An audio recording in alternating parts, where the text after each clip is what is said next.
পৃথিবীতে একটি চিরন্তন সত্য, আর তা হলো মৃত্যু। মানুষ যতই শক্তিশালী বা ধনী হোক না কেন, মৃত্যুর হাত থেকে নিস্তার নেই। কিন্তু মৃত্যুর পর প্রিয়জনরা যখন আমাদের ছেড়ে চলে যান, তখন মনে প্রশ্ন জাগে, তারা এখন কোথায়? তারা কি আমাদের দেখতে পাচ্ছে?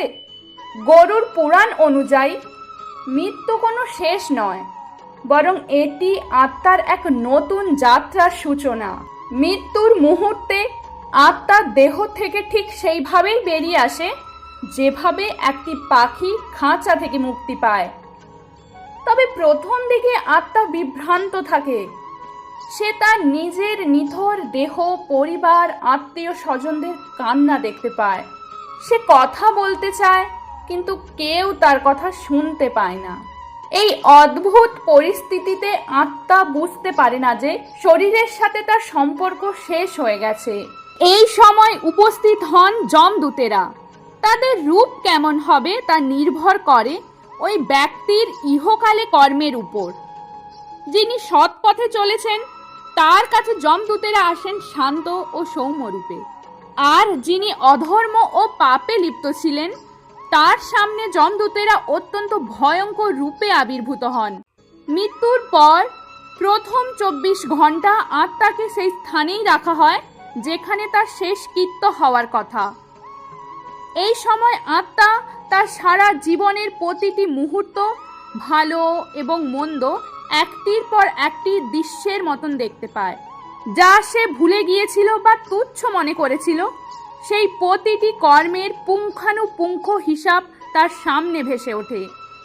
এটি কোনো শাস্তি নয়, বরং এক প্রকার পরম উপলব্ধি। যখন চিতার আগুন জ্বলে ওঠে, আত্মা তখন আগুনের দিকে নয়, বরং নিজের জীবনের কর্মফলের দিকে তাকিয়ে থাকে। সে তার পরিবারের খুব কাছাকাছি থাকে এবং তাদের মনের প্রতিটি কষ্ট অনুভব করে। একটি মায়ের আত্মা তার সন্তানের কান্না দেখে সান্ত্বনা দিতে চায়, কিন্তু সে তখন ক্ষমতাহীন। গরুর পুরাণ অনুযায়ী এই সময় পরিবারের প্রার্থনা এবং পবিত্রতা আত্মার জন্য অত্যন্ত জরুরি। চিতার আগুন নিভে গেলে যমদূতেরা আত্মাকে বলে, এবার যাওয়ার সময় হয়েছে। আত্মা শেষবারের মতন তার ফেলে আসা ঘর বাড়ির দিকে তাকায় এবং 31 দিনের এক রহস্যময় যাত্রা শুরু করে। মৃত্যুর পর 13 দিন পর্যন্ত আত্মা নিজের বাড়ির আশেপাশে অদৃশ্যভাবে ঘুরে বেড়ায়। সে দেখে কে তাকে প্রকৃত ভালোবাসত আর কে শুধু লোক দেখানো কান্না কাঁদছে। এই সময় পিণ্ডদান ও শ্রাদ্ধের মাধ্যমে পরিবার যে শ্রদ্ধা নিবেদন করে তা আত্মাকে পরবর্তী যাত্রার শক্তি যোগায়। এবার আত্মার সামনে 3টি পথ উন্মোচিত হয়। সেই 3টি পথগুলি হল: 1. আরোচ্য পথ। এটি পুণ্যবান ও সত্যনিষ্ঠাদের জন্য, যা স্বর্গের দিকে নিয়ে যায়। 2. ধূমপথ। এটি সাধারণ মানুষদের জন্য যারা স্বর্গে যাওয়ার মতন পুণ্য বা নরকে যাওয়ার মতন পাপ করেননি। এরা পিতৃলোকে অবস্থান করে। 3. উৎপত্তি বিনাশ পথ। এটি পাপিষ্ঠদের জন্য নির্ধারিত নরকের পথ। যমলোকে পৌঁছানোর আগে আত্মাকে অতিক্রম করতে হয় ভয়ঙ্কর বৈতরণী নদী। এটি সাধারণ নদী নয়, বরং আত্মার পরীক্ষা। যারা জীবনে দান, ধ্যান ও সেবা করেছে তারা সহজেই এই নদী পার হয়, কিন্তু যারা পাপে নিমজ্জিত ছিল তাদের জন্য এই নদী রক্ত, কাদা এবং বিষাক্ত জীবে পূর্ণ হয়ে ওঠে। সেখানে প্রখর রোদে পুড়তে পুড়তে আত্মা আর্তনাদ করে, কিন্তু রক্ষা করার কেউ থাকে না। গরুর পুরাণ আমাদের মনে করিয়ে দেয় যে জীবনের সৎকর্মই মৃত্যুর পর নৌকার মতন সহায়তা করে।